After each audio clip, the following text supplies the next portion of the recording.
Përshëndetje miq dhe vizitorë të wp-alp.com.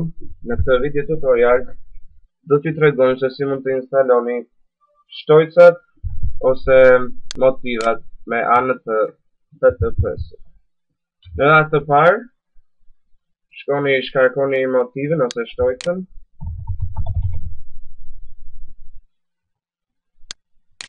Në këtë rast do shkarkojmë StatPress në shqip, të përkthyer nga ne, wp-alp.com. Do hapim me WinRAR dhe kjo do të dalë. Më pas do hapim FileZilla, e cila na lejon të është një FTP, e cila na lejon të ngarkojmë kartelat. Do të shkojmë tek domeni, për të rast testing. Do hapim wp-content. Dhe në këtë rast neve kem StatPress është shtojcë, kështu që do e ngarkojmë tek plugins ose shtojcat. Po të ishte themes, po të ishte motiv, do e ngarkojmë tek themes.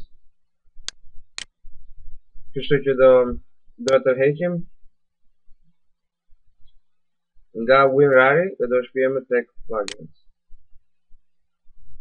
Dhe do presim derisa të gjitha kartelat të jenë ngarkuar. Mund ta mbyllim WinRAR-in.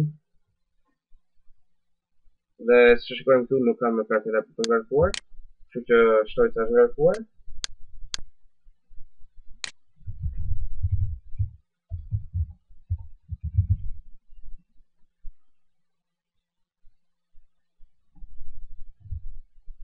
Dhe më pas do të shkojmë tek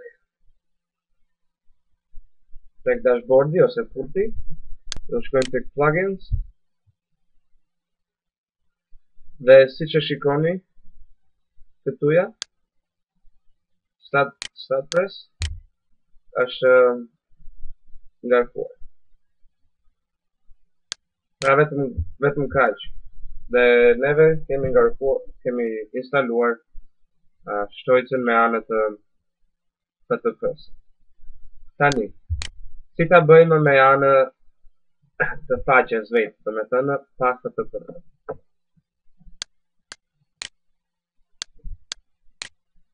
Ok, do të them si që kemi shkarkuar shtojcën.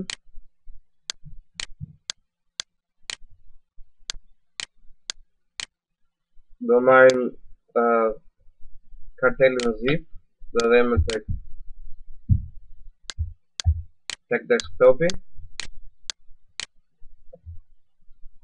Do e fshim këtë ja. Se të ngarkon të dyja nuk do ngarkohet mirë. Nuk e kemi me shtojcën StatPress. Tek plugins ose shtojca do shkojmë tek add new ose shto të re dhe upload ose ngarko, browse, do shkojmë tek desktop dhe StatPress install now. Si shikoni duhet vetëm formatet .zip dhe u ngarkua dhe activate plugin. Dhe shikoni u instalua.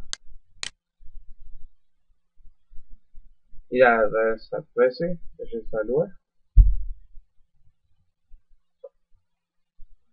Shpresoj që ky video tutorial të ketë mësuar diçka. Nëse i duhet ndihmë akoma, mund të na kontaktoni tek wp-alp.com. Faleminderit. Dhe mirupafshim.